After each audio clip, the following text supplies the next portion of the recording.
այսօր խոսելու եմ Հիսուսի ծննդյան մեկ այլ փաստերի մասին,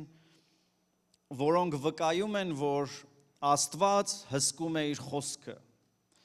Աստված ամեն ինչ անում է, ոչ թե ինչպես իրավիճակները թելադրում են, այլ ինչպես որ իր բերանը խոսում է, այնպես լինում է։ Պողոս առաքյալը Հռոմեացիս թղթի մեջ շատ հետաքրքիր մի համար է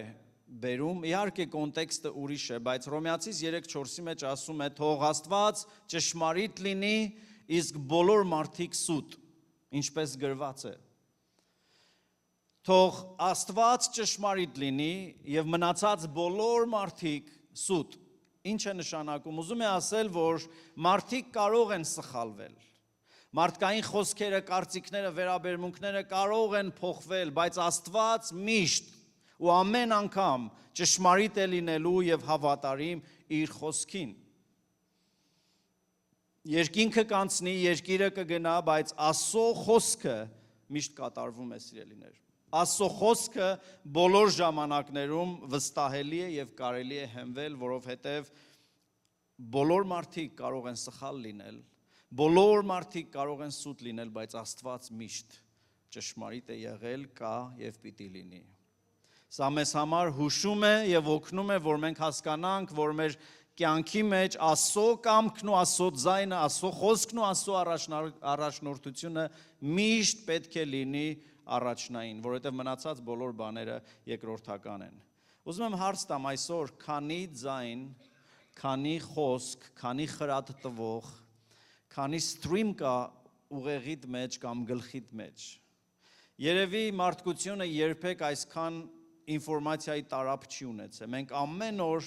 մեր հեռախոսները միայն հերիք է, որ հազարավոր տեսակ տարբեր ինֆորմացիաներ գալիս են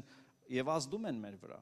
Ազդում են մեր պատկերացման վրա, ինքնազգացողության վրա, տրամադրության վրա, հասկացողության վրա եւ հազար այս խոսքերի մեջ ուզում եմ հայտարարեմ ու նորից ասեմ, բայց թող Աստված ճշմարիտ լինի եւ մնացած բոլոր մարդիկ սուտ։ Այսինքն մենք բոլոր այդ ինֆորմացիայի տեղատարափի մեջ պետք է սովորենք մեր միտքը, մեր սիրտը, մեր ականջը առաջի հերթին տանք Աստծուն եւ շարժվենք Աստծո խոսքի համեմատ։ Ամեն։ Հռոմեացիս 10-րդ գլուխը 17 խոսքի մեջ ասում է, որ հավատքը մարդու մեջ առաջանում է լսելուց, ասում է հավատքը լսելուց է, լսելը Աստծո խոսքից, այսինքն երբ որ մենք կարդում ենք Աստծո խոսք, այն ոչ միայն հոգևոր պարտավորություն է, Աստծո խոսքը մեր մեջ բերում է հավատք, ինչի հանդեպ, հավատք բժշկության հանդեպ, հավատք Աստծո խոստումների հանդեպ, հավատք, որ մենք Աստծուց կարող ենք զորություն ստանալ եւ հաղթել ցանկացած նեղություն ու դժվարություն, հավատք, որ ամեն ինչ կարող ենք մեզ զորացնող Քրիստոսով։ Դրա համար չարը ամեն ինչ անելու է մեզ կտրել այս խոսքից, բայց շատ մարդիկ գալիս են ու ասում, հովիվ ջան, իմ աղոթքի կյանքը թուլացել է, հովիվ ջան, չգիտեմ ինչա կատարվում։ Բոլոր մարդկանց եթե հարցնես Աստծո խոսքը ինչ դիրք ու տեղ ունի քո կյանքի մեջ, այն մարդիկ, ովքեր կանոնավոր կարդում են, այն մարդիկ, ովքեր օրը սկսում են Աստծո խոսքով եւ մտածում են օրվա ընթացքում Աստծո խոսքի մեջ եւ աղոթում են Աստծո խոսքի համեմատ մնացած մարդկանց ավելի ուրախ են, ավելի դրական են, ավելի կյանքով լի են, ավելի ոգևորված են ապագայի համար։ Եվ եթե դուք կարդացել եք, դուք ինքներդ գիտեք, երբ որ թույլ եք տալիս, որ Աստծո խոսքը գա ձեր մեջ, այն բարձրացնում է հավատք։ Եվ Հիսուսը ինքը շատ հետաքրքիր խոսքեր ասեց իր հարությունից հետո, երբ որ Էմավուսի ճանապարհին հանդիպում է աշակերտներին, ովքեր գիտեն այդ պատմությունը։ Հիսուսը հարություն է առել, հաղթել է մահին, գերեզմանին, աշակերտները դեռ խաբար չեն։ Եվ գրված է, որ աշակերտներից երկուսը գնում էին մի ճանապարհով, որ Էմավուսի ճանապարհ է կոչվում, հանկարծ Հիսուսը հայտնվում է, ասում է, ինչ կա տղեկ։ Ու սրանք սկսում են Հիսուսին պատմել, թե «Ես որ թվի մարդ ես, դու չես ջոգում ես աշխարհում ինչա կատարվում»։ Մենք հեշտ կարդում ենք այսօր, բայց մեզնից նստածներից շատերն այսօր, եթե առիթ ունենանք Հիսուսի հետ խոսելու, երևի կասենք, ախր չգիտես, ես ինչա կատարվում Հիսուս ջան։ Դու չես պատկերացնի, ես ինչ սերունդ է, դու չես պատկերացնի, ես Լոս Անջելեսը, ես ինչ տեղ է։ Ու սկսում ենք Հիսուսին պատմել, ու նրանք էլ պատմում էին, թե ես ինչ ձև են Հիսուսին բարբարոսաբար խաչել, ու եւ այլը, հետո մի բան էլ մուննաթ են գալիս, ասում են, ո՞նց է դու այդ ամեն ինչից անտեղյակ ես։ Իսկ Հիսուսը նրանց վերջում հայտնելով, որ ով է ինքը, այս խոսքերն է ասում եւ ասեց նրանց. տեսեք ինչ եք լսում։ Ղուկաս 24:25-32-ը։ Նա ասեց նրանց. որքան անմիտ եք եւ որքան դանդաղ եք հավատում։ Հիսուսը կարա տենց բան ասի։ Այո, Հիսուսը երբեմն մեզ ասում է անմիտ եք եւ դանդաղ եք հավատում։ Հավատքի մեջ թույլ եք, արագ չեք։ Ավելի արագ հավատում եք հեռուստացույցի ասածներին, նյուզի ասածներին, հարևանի ասածին, սոցիալ մեդիայի ասածին, բայց դանդաղ եք Աստծո խոսքին հավատալուց ասում է, որքան անմիտ եք եւ դանդաղ եք հավատում այն ամենին, ինչ մարգարեներն ասել են։ Միթե Մեսիան չպետք է այս բաներով անցներ ու չարչարվեր ու հետո մտներ փառքի մեջ եւ սկսելով Մովսեսից, առաջի գրքերից, Աստվածաշնչի ակունքներից, բոլոր մարգարեներից նա բացատրեց նրանց, որ ինչ որ ասվել էր, այդ բոլոր բաները պետք է կատարվեր։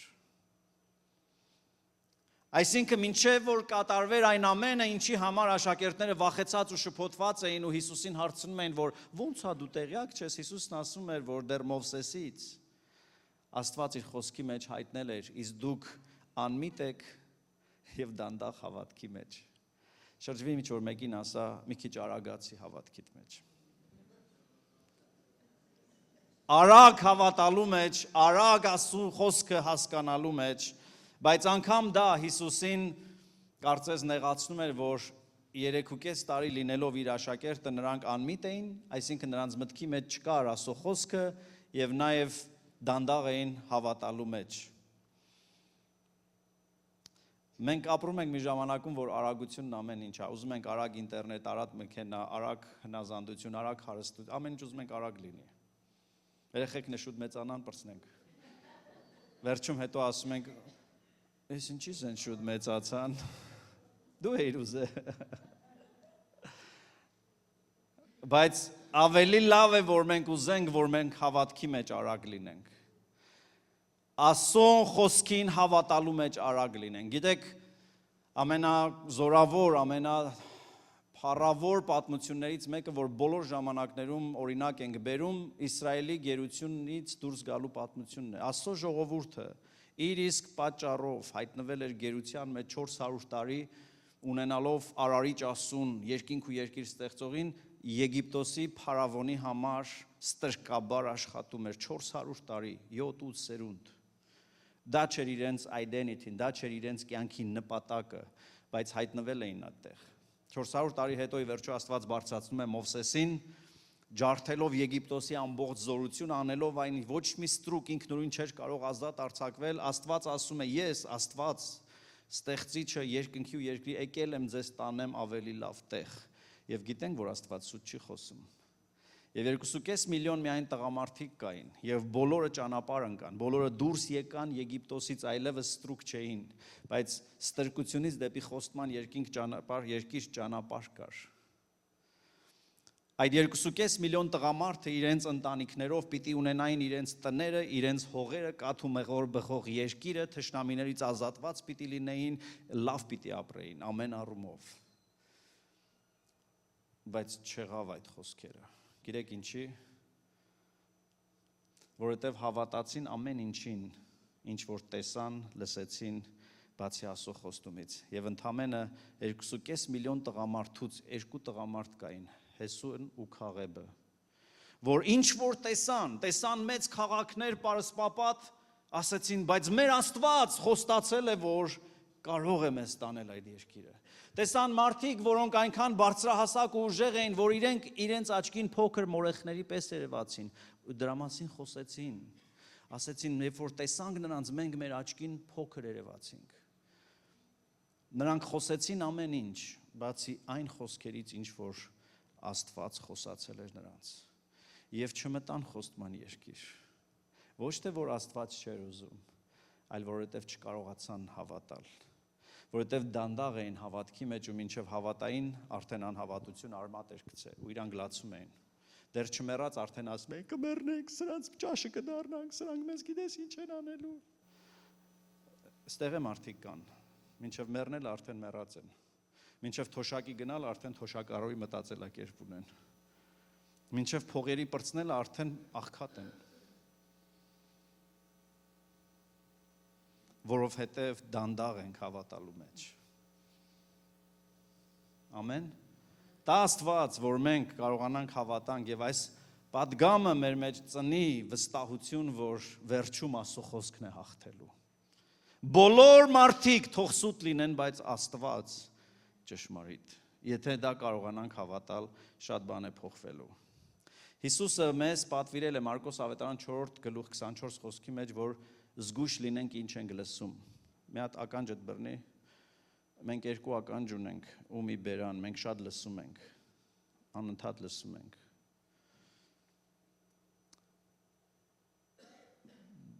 Բան չկա, դռներ չկա, լակ չկա, փական չկա, որ փակենք չլսենք։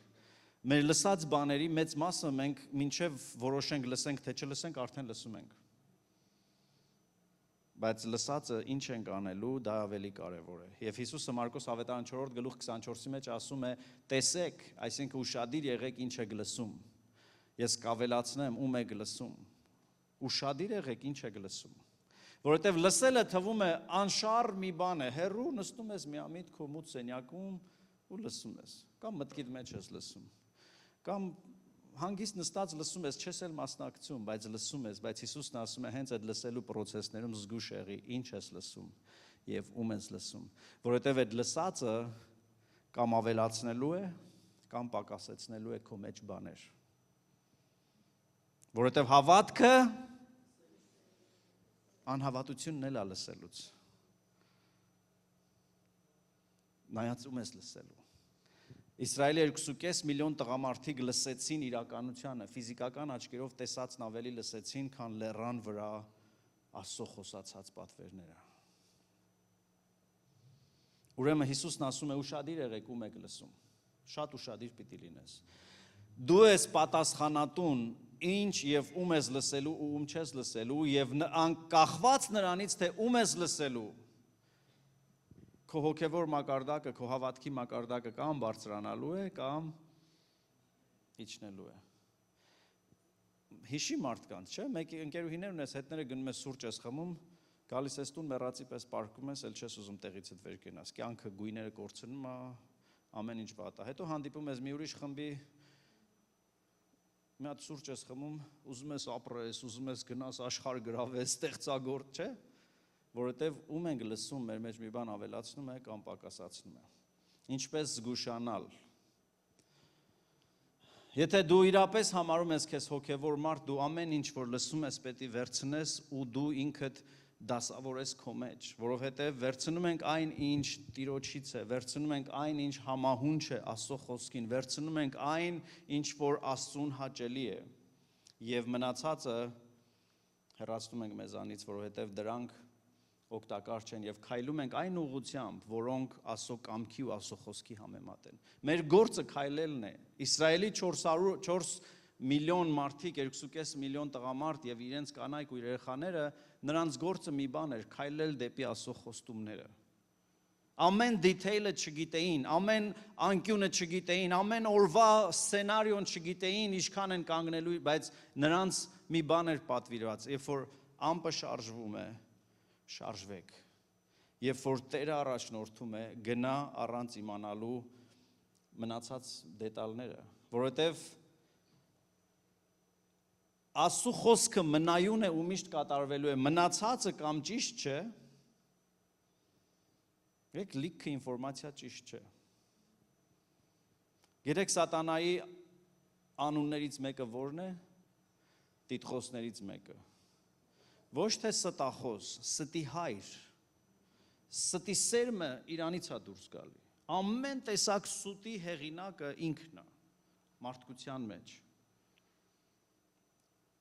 հաջորդ անունն ասեմ ինչա, բանսարկուն, բանսարկողը, չեղածը, եղածի պես ցույց տվողը, եւ ես իմ հավատքի են վաղ տարիներին մի վառ պատկերացում ունեի, ստրատեգիա, որ չար ունի, Տերը ինձ բացել էր, ինձ մոտ միշտ այդ տպավորությունն էր, որ սատանան մի մեծ խոշորացություն է, magnifying glass, գիտեք չէ, խոշորացույցը շատ հետաքրքիր բան է, այս կողմից դնում ես, ամեն մի այսքան տառը այսքան է ցույց տալի, բայց եթե հակառակն ես դնում, այսքան տառը այսքան է ցույց տալիս։ Սուրբ Գիրքն ասում է, որ սատանան զենք չունի, որովհետև Հիսուսը նրան հայտնապես մերկացրել է, գանահարել է, խայտառակ է արել եւ զինաթափել է։ Նրա միակ զենքը իր գիտես, իմացար, գիտեիր, կարողա, իսկ գուցե Աստված այդպես չէր ասել։ Եվ ասո խոստումները, որոնք հզոր են ու զորավոր են, ինքը այդ պտտում է եւ ասում է, հա Աստված ասել է, բայց ինչ գիտես դա քո մասին է։ Բայց ինչ գիտես, Աստված քեզ սիրում է, Աստված սեր է, բայց կարող է քեզ չի սիրում։ Եվ այն բոլոր բաները, որոնք բարձրացնելու են քո հավատքը, ինքը այդ խոշորացույցը հակառակ է դնում, որ դու վախենաս, իսկ մարդու վախը գրված է, որ մարդու վախը իրեն գցում է թակարդի մեջ։ Սավուղը, երբ որ անհնազանդ եղավ Աստծուն, արեց մի բան, որ չպիտի աներ, գիրեք ինչի արեց, ասում է վախեցա, որտեղ ժողովուրդը սկսեցին ցրվել։ Երբ որ մենք տեսադաշտից կորցնում ենք Աստծո խոսքը, մենք սկսում ենք վախենալ, իսկ վախը մեզ տանում է սխալ քայլերի։ Ամեն մի քայլ, որ կյանքում պիտի անես, եթե անում ես, որովհետև վախենում ես, հավանաբար դա Աստծուց չի, որովհետև Աստծո մեջ վախ չկա։ Ասա Աստծո մեջ վախ չկա։ Ավելի բարձր ասա, Աստծո մեջ վախ չկա։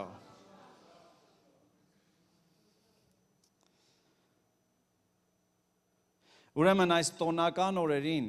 Ադվենտի Տիրոջ փառավոր հայտնության, նրա ծննդյան տոների այս պատմության մեջ ուզում եմ highlight անեմ ու գծեմ, ինչպես ամբողջ այդ ծննդի ընթացքը ուղեկցվեց Աստծո խոսքով եւ ապացուցեց մի բան, կատարվեց այն, ինչ Աստված իր մարգարեների բերանով խոսացել էր եւ ոչ մի բան չկարողացավ խանգարել։ Ինչ որ Աստված խոստանում է, նա կատարում է։ Ասա ամեն։ Նա կատարում է ամեն բառ, որ իր բերանից դուրս է եկել եւ Հիսուսի մասին եղած յուրաքանչյուր մարգարեություն, որ 2000 տարի առաջ, 700 տարի առաջ, տասնամյակներ առաջ ասվել էր, դեռ որ դա չկար, եղավ այն ամենը այնպես ինչպես որ ասվել էր։ Հիսուսը ծնվեց մարգարեների խոսքի համաձայն։ Հիսուսը ծնվեց Աստծո բերանից դուրս եկած խոսքերի համեմատ։ Ինչպես ենք մենք հավատում եւ կիրառում Աստծո խոսքը մեր կյանքում, հուսով եմ այս օրինակները մեզ օգնելու է, որովհետեւ Հիսուսի մասին բոլոր մարգարեական խոսքերը ապացուցել են, որ Աստված ճշմարիտ է եւ չի կարող սուտ խոսել։ Այսօր բոլոր Քրիսմասի հետ վերաբերյալ բոլոր գեղեցիկ բաներից առավել մի հուշումը սա է. Աստված հսկում է իր խոսքը, Աստված կատարում է իր խոսքը, նա անգամ չի կատարում մեր կամքը, նա կատարում է իր կամքը իր խոսքի համեմատ, երբ որ մենք իր կամքի մեջ ենք, գրված ամեն ինչ որ խնդրենք կտա մեզ։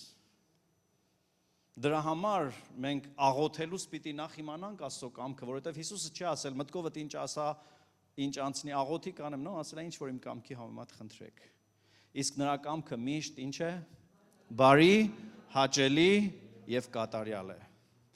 Ուրեմն Ղուկաս ավետարան, այս կարդացի արդեն։ Առաջի մարգարեություններից մեկը, որ տեսնում ենք Սուրբ Ծննդի հետ կապված, սա էր, որ դեռևս 700 տարի առաջ Եսայա մարգարեացել ու ասել էր, Եսայա մարգարեության 7-րդ գլուխ 14 խոսքի մեջ. «Ուստի Տերը ինքը ձեզ նշան է տալուս, կույսը կհղիանա եւ որդի ծնի, եւ նրա անունը կկոչեն Էմանուել»։ Մենք այս խոսքերը կարդում ենք Հիսուսի ծնունդի ժամանակ, բայց առաջի անգամ այս խոսքերը Աստված խոսացել էր մարգարեի բերանով 700 տարի առաջ Հիսուսի ծնունդից։ Եվ այդ խոսքերի կատարումը տեսնում ենք Մատթեոս ավետարան առաջի գլուխ 22-23 խոսքերի մեջ։ Գրված է Մատթեոս ավետարանիչն ասում է, այս ամենը տեղի ունեցավ, այսինքն Հիսուսը կույսից ծնվեց, ոչ թե որ տենց ուղակի պատահական եղավ, նո, մինչև դա լիներ, Աստված խոսել էր։ Հասկանում եք ինչի մասին է սա։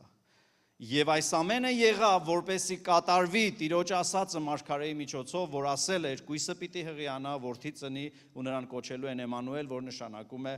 Աստված մեզ հետ է։ Այսինքն Մատթեոսը ընդգծում է, որ սիրելի եղբայրներ եւ քույրեր, այս ծնունդը տեղի ունեցավ, որպեսզի կատարվի Աստծո խոսքը, որովհետեւ գրված է Աստված իր խոսքը իր գլխից բարձր է դասը։ Այսինքն Աստված մեր ժողովրդական լեզվով ասած թասիբ ունի իր խոսքի համար։ Եվ Աստված ինչ որ ասում է, անպայման կատարում է։ Եթե քո համար, իմ համար չկատարի, իր անունի ու փառքի համար նրա խոսքերը պիտի կատարվեն։ Տասնամյակներ անցնի, հարյուրամյակներ անցնի, բոլոր մարդիկ սուտ են լինելու, բայց մեր Աստված ճշմարիտ է լինելու։ Ամեն։ Հաջորդ մարգարեական խոսքը, որ տեսնում ենք, նրա Բեթլեհեմում ծնվելու մասին էր, եւ Միքիայի մարգարեության մեջ Միքիա մարգարեությունը գրվել է մոտարապես Հիսուսի ծնունդից 730 տարի առաջ, այսինքն մինչև Հիսուսը պիտի Բեթլեհեմում ծնվեր 730 տարի առաջ։ Միքիա մարգարեն հետևյալ խոսքերն է մարգարեանում 5-րդ գլուխ 2-րդ խոսքում. բայց դու Բեթլեհեմ Եփաթա, թեև փոքր ես Հուդայի տոհմերի մեջ, բայց քեզանից կելնի ինձ համար մեկը, որը կիշխի Իսրայելի վրա, որի ծագումը վաղուց ու վաղեմի ժամանակներից է։ Հիմա, երբ որ մենք կարդում ենք Ղուկաս ավետարանը, եթե դու կապ չունես 5 կտակարանի հետ, միայն կարդում ես նոր կտակարանը, Ղուկաս ավետարանում կարդում ենք պատմությունը, որ երբ որ Մարիամի ծնվելու օրերը մոտեցավ, հանկարծ թագավորը հրաման արձակեց։ Քաղաքական հրաման էր։ Հրամանը սա էր, ամեն մարդ թող գնա իր երկիր, իր քաղաք եւ գրանցվի, մարդահամար էր։ Հազարավոր մարդիկ վեր կացան իրանց գավառներից, գյուղերից գնալու, մի մասը փնփնթալով, մի մասը նեղվելով, որ այս խառը ժամանակ մի հատ ավել էլ ծախս է, շատ մարդիկ մտածեցին, որ այս ինչ թազա օրենք է եւ այլն, ամենքն իր մեկնաբանությունը ուներ։ Բայց Ղուկաս ավետարանի մեջ 4-ից 6 համարները 2-րդ գլխի ասում է, այսպիսով Հովսեփը նույնպես գնաց Գալիլայի Նազարեթ քաղաքը, գնաց Հրեաստան, Դավիթի Բեթլեհեմ քաղաքը, քանի որ նա պատկանում էր Դավիթի տանը եւ տոհմին։ Նա գնաց այնտեղ գրանցվելու Մարիամի հետ, որ նշանված էր նրա հետ, եւ երեխային են սպասում։ Մինչ նրանք այնտեղ էին, եկավ երեխայի ծնվելու ժամանակը։ Եվ երեխան ծնվեց, որպեսզի կատարվի այդ մարգարեական խոսքը, որ դու Բեթլեհեմ փոքր չես, որտեղ 730 տարի առաջ Աստված ասել էր, որ Բեթլեհեմում պիտի ծնվի նա, որ Աստծո իշխանը պիտի լինի, որ բոլոր ազգերի փրկության միջոցը պիտի լինի։ Եվ անգամ կառավարական այս հրամաններն ու օրենքները նպաստեցին ինչին, որ Աստծո խոսքը ճշմարիտ լինի եւ մնացած բոլոր մարդիկ սուտ։ Գուցե հարյուրավոր մարդիկ ասել էին, էլ կյանքում Բեթլեհեմ չենք գնալու, պրծանք Բեթլեհեմից, խելոք գնացին, Հովսեփն էլ գնաց, որովհետև Աստված ասել էր Բեթլեհեմում պիտի ծնվի այդ մանուկը։ Աստված կարող է ամենաչար թագավորներին ու ամենաչար քաղաքական որոշումներն անգամ օգտագործել իր փառքի եւ իր նպատակի համար։ Նույնիսկ այդ կայսրի մարդահամարը, որը քաղաքական որոշում էր եւ ամեն բան ինչ որ կար, Աստված օգտագործեց Հովսեփին ու Մարիամին տեղափոխելու այնտեղ, որտեղ մարգարեությունն էր ասում, Հիսուսը պետք է ծնվի այստեղ։ Մեր կյանքի մեջ, սիրելիներ, եթե մենք վստահենք Աստծո խոսքին, Տերն է իր խոսքի ճանապարհը բացողը։ Մենք չենք։ Մեզնից Տերը պահանջում է արագ հավատք ու հնազանդություն, մնացածը այդ ինչպես կլինի ինքը գիտի։ Հաջորդ մարգարեությունը Մոգերի այցն էր, որ նորից շատ հետաքրքիր է, որովհետև գիտենք պատմությունը, չէ՞, արևելքից Մոգեր եկան, որոնք աստղ էին տեսել արևելքում, հետևել էին աստղին եւ հասել էին Հիսուսի ծննդյան տարածք եւ երկրորդ գլուխ 5-6-ի մեջ նորից ասում է, որ Մոգերը եկան Հերովդեսի մոտ, ասեցին, որ մենք աստղ ենք տեսել, մի թագավոր պիտի ծնվի։ Մոգերը մենակ աստղին հետևել էին, բայց երբ որ նրանք գնացին, գրված է, որ Հերովդեսը կանչեց իր ծառաներին, իր իմաստուններին, ասեց, «Էս ինչ խաբար է»։ Եվ անգամ Հերովդեսի անաստված ծառաները գիտեին Եհովա Աստծո բերանից դուրս եկած խոսքերը ճշմարիտ են։ Նրանք մարգարեությունը մեջ բերեցին ու ասեցին, բայց գրված է, մարգարեներն ասել են, որ պիտի որ լինի Բեթլեհեմում Հուդայի երկրում։ Դրա համար էր, որ Հերովդեսը հրաման տվեց, որ բոլոր տղա երեխաներին ոչնչացնեն, որովհետև իր ծառաները գիտեին մարգարեությունը, այստեղ պիտի ծնվի Իսրայելի իշխանը։ Եվ Մոգերի ամբողջ այդ ճամփորդությունը մեզ հիշում է, որ Տերը հսկում է իր խոսքի։ Մենակ Մատթեոս ավետարանի մեջ 10 անգամ ասվում է, սա պատահեց, որպեսզի կատարվի մարգարեների բերանով ասված խոսքը։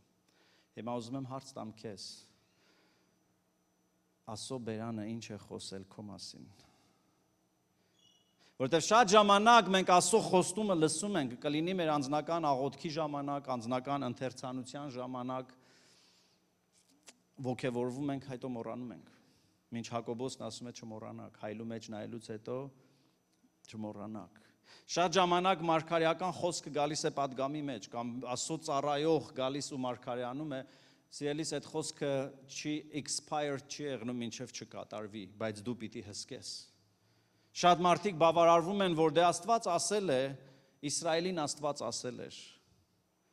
մարգարեի բերանով էր ասել, որովհետև ասում է մեկ մարգարեով Մովսեսով հանեց նրանց, բայց ոչ մեկը չհասան։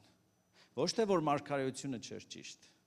այլ որովհետև նրանք ընդունակ չեղան հավատալու, նրանք հավատացին շրջապատին, ժամանակներին, իրականությանը, բարդություններին։ Այո, ամեն Աստծո խոսք հաղթելու, Աստծո խոսքի համեմատ վարվելու համար մեզնից ջանք ու եռանդ է ուզում։ Եվ շատ ժամանակ հենց այդ խոսքի համար, որ Աստված մեզ խոսք է տվել, ամբողջ դժոխքը մեր դեմ է, ոնց որ Հիսուս մանուկի դեմ էր սպանելու, չէ, դժվարություններ ստեղծելու, ամեն ինչ անելու, բայց տեսնում ենք, որ Աստված ճշմարիտ եղավ եւ բոլոր մարդիկ սուտ։ Ամեն։ Հաջորդ դրվագը Սուրբ Ծննդյան, որ նորից շատ հետաքրքիր է, երբ որ Հիսուսը փախչում է Եգիպտոս, Հովսեփին երազի մեջ Տերը ասում է, վերցրու, անցյալ կիրակի դրա մասին ենք խոսում, չէ՞։ Հնազանդություն, վերցրու մանկանը, մորը եւ փախի Եգիպտոս։ Մարդկարենորեն էլի, ինչի այդքան դժվարություն, Աստված չէր կարող նենց անել, որ Աստված ամեն ինչ կարող է անել։ Եվ ինչ որ նա անում է, կարիք չկա, որ ամեն բացատրությունը մեզ տա։ Հիմա Հովսեփը գնացել է Եգիպտոս Հիսուսի հետ, մանուկ Հիսուսի հետ, չգիտեմ ժամանակը ինչքան են ապրել։ Կարծում եմ, որ մի քանի տարի ապրել են այնտեղ։ Բայց հետո նորից Տերն ասում է հիմա վեր կաց ու Եգիպտոսից գնա հետ։ Մատթեոս ավետարան 2:15-ի մեջ ասում է, որ եւ մնաց այնտեղ, այսինքն Եգիպտոսում, մինչև Հերովդեսի մահը։ Եվ այսպես կատարվեց այն, ինչ Տերը ասել էր մարգարեի միջոցով, թե Եգիպտոսից կանչեցի իմ որդուն։ Այսինքն անգամ այդ պահը, որ Հովսեփ վեր կաց հիմա հետ գնա, մարգարեական խոսք էր, որ Աստված ասել էր։ Եվ Հովսեի մարգարեության 11-րդ գլուխ առաջի համարի մեջ այդ մարգարեական խոսքը կա Եգիպտոսից կանչեցի իմ որդուն։ Եվ այդ ամեն ինչը գրված է եղավ, որպեսզի մարգարեի բերանով ասվածը կատարվի, սիրելիներ։ Եվ նորից ուզում եմ հարց տամ, արդյոք քո կյանքի վրա եղած խոսքերը, որ Աստված խոսացել է քեզ որպես քրիստոնյա, մտքիդ մեջ կա թե չէ։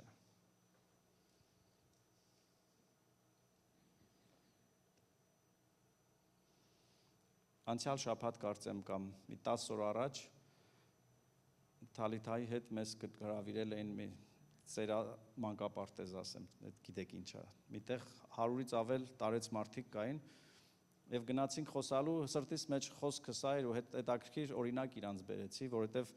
այդ տարիքի մարդիկ ամենաշատը մի մասը ճարահատյալ է, բայց մի մասը ոնց որ թե սիրում են դեղ խմեն, շատ դեղ ունենան։ Ես միտեղ հարուստ են զգում, որ շատ դեղ ունեն։ Ու իրանց ասի ովքեր են դեղ խմում, բնականաբար դալիճի 95%-ը ձեռք բարձրացրեց։ Եվ ասում եմ, մենք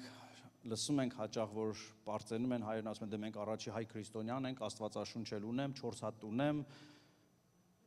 ու այդերին ասում եմ, այդ ձեր դեղերը, որ ունեք տանը, շատ լավ է, որ ունեք։ Կարող եք ուրախանալ, գալ ասել, օ, բժիշկը նոր դեղեր ա գրել, հալելույա, ինչ լավ է, բայց այդ դեղը, քանի դեռ քո բերանով չի մտնում, քո արյան հետ չի խառնվում, ոչ մի օգուտ չի տալիս։ Այնպես, որ հեռախոսիդ մեջ 7 թարգմանություն ունես Աստվածաշնչի, թե տանը 4 հատ գիրք ունես, շատ լավ է, բայց այն օգտակար է, երբ որ ռեժիմով ընդունում ես եւ հավատում ես, որ դա է քո կյանքի ճնշման չտատանվելու գաղտնիքը, դա է քո խոլեստերինը ցածր պահողը, դա է քո ներելու կարողությունը մեծացնողը, դա է քո աղոթքի ընդունակությունը բուժողը, դա է քո նախանձը արմատախիլ անողը, միայն ունենալը, համբուրելը, նորից դնելը չի օգնելու, սիրելիներ, որովհետև Աստված հսկում է իր խոսքը, Աստված ի կատար է ածում իր խոսքը։ Եվ Հիսուսի ծննդյան ամեն մի դրվագը գրված է եղավ, որպեսի կատարվի Աստծո խոսքը։ Հիսուսի ծառայության մեջ չեմ գնա շատ առաջ, Հիսուսի ծառայության մեջ ամեն դրվագը ասում է, որ սա եղավ, որովհետև Աստծո խոսքը այսպես էր ասել։ Հովհաննես Մկրտչի աշխարհ գալը, հիշում եք, երբ որ Հովհաննեսը եկավ, Եսայան արդեն մարգարեացել էր, Եսայա 40-րդ գլուխ 3-րդ խոսքի մեջ ասում է.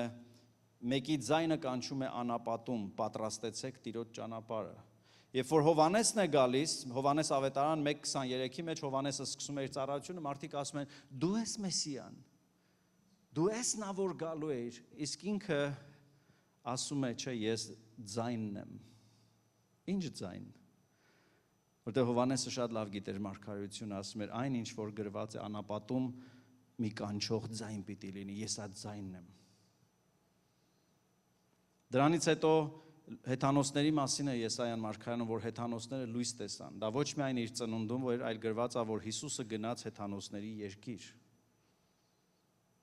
որովհետև այդ մարգարեությունը կար։ Նրա մահը, նրա հարությունը, նրա աշակերտներին հայտնվելը, Սուրբ Հոգու էջքը, ամբողջ աշխարհով մեկ ավետարանը քարոզվելը, այս բոլոր բաները մինչև դառնային իրականություն Աստված խոսել էր։ Այսօր որ դու նստած ես, որովհետև Հիսուսը մարգարեացավ իր աշակերտներին ու ասեց. «Մինչև ես գամ, այս արքայության ավետարանը քարոզվելու է ամեն ազգերի մեջ»։ Ամեն մի քարոզիչ, որ գնացել էր քարոզելու, հենվել էր այդ խոսքի վրա։ Եվ մենք որ պարծենում ենք, որ մենք քրիստոնյաներ ենք դարձել, որովհետև նախ մարգարեական խոսք է եղել։ Նախ Աստված խոսացել է, եւ հետո այդ խոսքը եղել է իրականություն։ Եվ ուզում եմ ավարտելով իմ խոսքը ասեմ, սիրելիս, Աստված կատարել է Քրիստոսի առաջի գալստյան վերաբերյալ յուրաքանչյուր մարգարեություն։ Դա է ուզում այսօր հիշենք, որ Հիսուսի ծնունդը մեզ հիշեցնում է, որ ամեն բան, ինչ որ Աստված խոսել էր, ամենափոքր մանրունքները կատարվեց հենց այնպես, ինչպես Աստված խոսացել էր։ Որովհետև երկինքը կանցնի, երկիրը կգնա, Աստված երբեք չի սխալվում։ Աստված երբեք չի փուստ գալիս, ծուր կրակում, ծուր գնում, Աստծո խոսքերը միշտ գնում են, հասնում են նպատակին եւ բերում են պտուղ։ Ամեն։ Եվ սա մեզ հուշում է, որ եթե Հիսուսի ծննդյան վերաբերյալ բոլոր խոսքերը կատարվեցին բառ առ բառ, մեր կյանքի վրա եղած Աստծո խոստումները կատարվելու են, եթե մենք կարողանանք հավատալ։ Նոր Կտակարանը ցույց է տալիս, որ Աստված չի մոռանում իր խոսքը։ Մենք մոռանում ենք, ինքը չի մոռանում։ Նա պահում է իր խոստումները սովորական մարդկանց միջոցով, նա օգտագործում է անսպասելի վայրերը եւ իրավիճակները իր խոսքը իրականություն դարձնելու համար։ Նա խոչընդոտները վերածում է կատարման ու ավարտին է հասցնում այն, ինչ իր անսուտ բերանը խոսացել է։ Քրիստոսի մսուրը, Սուրբ ծնունդը ապացույցն է այն բանի, որ Աստված սուտ չի խոսում։ Աստված հսկում է իր խոսքը։ Մի բառ ասա ու ես կապրեմ։ Մի բառ ասա ու խավարը լույսի կփոխվի։ Մի բառ ասա ու ես կիմանամ, որ ամեն ինչ լավ է լինելու։ Բոլոր ժամանակներում Աստծո մարդիկ փնտրել են Աստծո խոսքը, որովհետև նրա խոսքը ճրագ է մեր ոտերին, լույս մեր շավիղներին, որովհետև նրա խոսքը ուրախություն է բերում մեզ ոսկե գանձեր գտածի ուրախությունից ավելի։ Ամեն։ Ինչն ես կարևորում, ում ես ականջ տալիս։ Այս նոր տարուն ինչքան ուզում ես երազանք պահի, ինչքան ուզում ես կենաց խփի, կարմիր գինով խփի, շամպայնով խփի, ասա հաջողության տարի լինի։ Հաջողությունը մեզ համար գալիս է Աստծուն այո ասելուց եւ փակելու մեր ականջները մնացած բոլոր ձայներին։ Մենք չենք կարող լռեցնել այս աշխարհը, բայց մենք կարող ենք ընտրել ում խոսքերին ենք հավատալու։ Իմ խորհուրդը սիրելիներ, բոլորիդ կյանքի վրա Աստված խոսքեր ունի խոսացած։ Գնացեք գտեք այդ խոսքերը, լինի մարգարեական խոսք, լինի խոստումներ, որ Տերը ձեզ տվել է, ապրեք այդ խոսքերով, աղոթեք այդ խոսքերով, դավանեք այդ խոսքերը, որովհետև բոլոր մարդիկ թող սուտ լինեն, բայց Աստված ճշմարիտ։ Գուցե քո շրջապատը քեզ ասում է, դու լավը չես, գուցե դու մերժված ես զգում, գուցե դու լքված ես զգում, դավաճանված ես զգում, արհամարված ես զգում, խաբված ես զգում, պարտված ես զգում, կոտրված ես, անուժ ես։ Այդ բոլոր բաները մարդկային ցեղին հատուկ են, մենք բոլորս անցնում ենք նման բաներով, բայց դա վերջը չէ, սիրելիներ։ Հավատացողի համար վերջը լինելու այն, ինչ որ Աստված ասել է։ Ամեն։ Հավատացյալի համար վերջը լինելու է այն, ինչ Աստված ասել է։ Անկամ երբ որ դու ուրիշ բան ես ասում։ Պետրոս առաքյալը Հիսուսին իրոք սիրում էր շատ հայփր բնավորություն ուներ, ու երբ որ Հիսուսին չարչարանքներով ու խաչով էին տանում, ես չեմ ուրանա Հիսուս, սրանք բոլորը ուրանան, ես կկանգնեմ, պատրաստ էր դանակ անել, զենք կիրառել Հիսուսի համար, բայց հետո ուրանում է։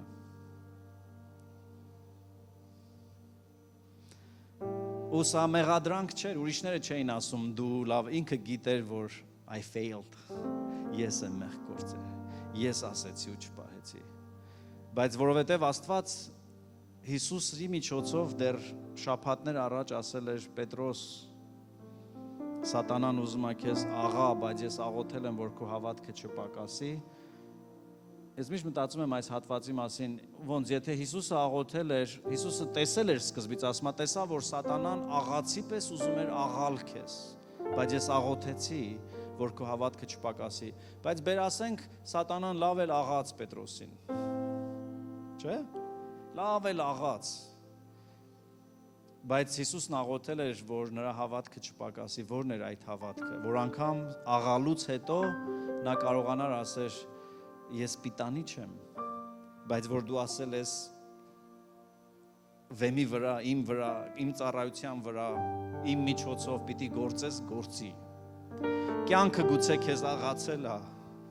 ու քեզ համար դժվար է հավատալ, որ Հիսուսը կարող է քեզ օգտագործել, բայց այսօր ուզում եմ Պետրոսի պես կարողանաս հիշել։ Չնայես այդ մեջտեղը ինչ է եղել, նայես խոստացողին, ով որ խոստացել է, ու կատարողին, որովհետև խոսքն ասում է Հիսուսին նայենք, նա է մեր հավատքի հեղինակը եւ կատարողը։